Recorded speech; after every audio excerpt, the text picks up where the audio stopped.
जय माता की दोस्तों आज बहुत ही महत्वपूर्ण दृष्टांत लेकर आए हैं।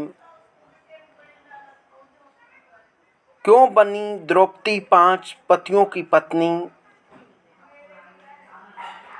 राजा द्रुपद ने द्रौपदी के स्वयंवर हेतु यह शर्त रखी थी कि ऊपर घूमते हुए चक्र में बनी मछली की परछाई नीचे रखी कढ़ाई में भरे हुए तेल में देखकर मछली की आंख में तीर मारना था। और पांडु पुत्र अर्जुन ने यह शर्त पूरी की, अर्थात कढ़ाई के तेल में परछाई देखकर ऊपर चक्कर में घूमती मछली की आंख में तीर मारकर लक्ष्य भेद किया और स्वयंवर की शर्त पूरी की। तब द्रौपदी ने आगे बढ़कर उन्हें वरमाला पहनाई। जब वे पांचों भाई द्रौपदी को लेकर वापस आए तो अपनी माता कुंती को संबोधित करके बोले, माता श्री, हम एक अति सुंदर चीज जीत कर लाए हैं। उस समय कुंती कोई कार्य कर रही थी, उसने ध्यान नहीं दिया और बोली, पुत्रों, वह चीज पांचों भाई आपस में बांट लो। माता के इस प्रकार कहने से द्रौपदी भी आश्चर्यचकित हुई और वे पांचों भाई भी, किंतु माता की आज्ञा का पालन करना था। इस तरह द्रौपदी पांचों भाइयों की पत्नी हुई, लेकिन 5 पतियों की पत्नी होने का यह पूर्ण कार्य नहीं था। इसमें उसके पूर्व जन्म के प्रारब्ध कर्म भी जुड़े थे। पूर्व जन्म में द्रौपदी कौन थी और किन कारणों से उसे 5 पतियों की पत्नी होना पड़ा। रामायण काल में पुरुषोत्तम भगवान श्री रामचंद्र जी अपनी पत्नी सीता और भाई लक्ष्मण के साथ पिता की आज्ञा मानकर वनवास गए। जिस समय वे अपने भाई लक्ष्मण और सीता से समुद्र तट पर निवास कर रहे थे, भगवान राम ने लक्ष्मण को जल लाने के लिए भेजा। उसी समय अग्निदेव ब्राह्मण का रूप धारण कर प्रकट हुए और श्री राम जी से बोले, हे प्रभु, सीता हरण का समय निकट आ गया है, अतः जगत माता पिता को मुझ में स्थापित करके छाया रूपी सीता के साथ विराजिए। अग्निदेव के वचनों को स्वीकार करके भगवान श्री रामचंद्र जी ने वैसा ही किया। सत्य रूप सीता की उन्होंने अग्निदेव को सौंप दिया। उसी समय अग्नि में से माया रूपी सीता निकली और श्री रामचंद्र जी के बाएं भाग में विराजमान हो गई, किंतु यह रहस्य लक्ष्मण न जान सके। भगवान राम ने माया रूपी सीता से कहा कि तुम यह रहस्य किसी के सामने प्रकट मत करना कि तुम माया रूपी हो।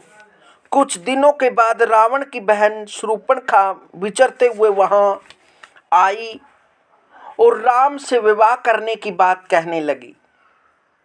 तब भगवान राम ने कहा, मैं एक पत्नी व्रत का पालन करता हूं, मेरे साथ मेरी पत्नी है।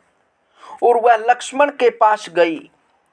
इस तरह वह बार बार राम और लक्ष्मण के पास गई। अंत में लक्ष्मण ने उसकी नाक कान काट ली।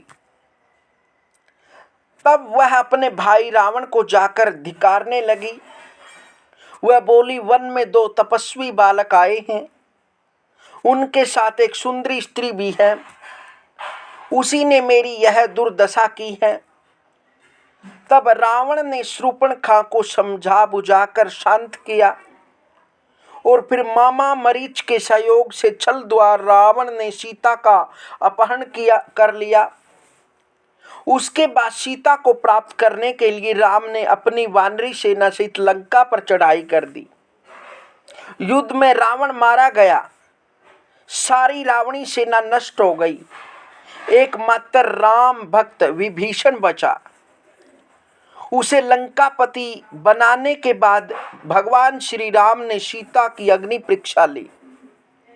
उसी समय अग्निदेव ने उपस्थित होकर वास्तविक सीता को राम के हवाले कर दिया। तब छाया रूपी सीता हाथ जोड़कर भगवान श्री राम से बोली, हे प्रभु, अब मैं क्या करूं, कहाँ जाऊं? छाया सीता की बात सुनकर भगवान श्री राम ने कहा, हे देवी, तुम तप करने के लिए अत्यंत पुण्य स्थान पुष्कर क्षेत्र में चली जाओ। वहीं रहकर तुम तप करना। इसके फलस्वरूप तुम्हें स्वर्ग लक्ष्मी होने का सुअवसर प्राप्त होगा। भगवान की आज्ञा मानकर छाया रूपी सीता पुष्कर क्षेत्र में जाकर तप करने लगी।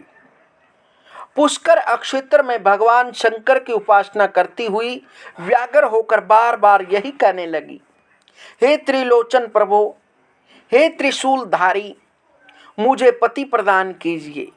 यही शब्द उसके मुख से 5 बार निकले।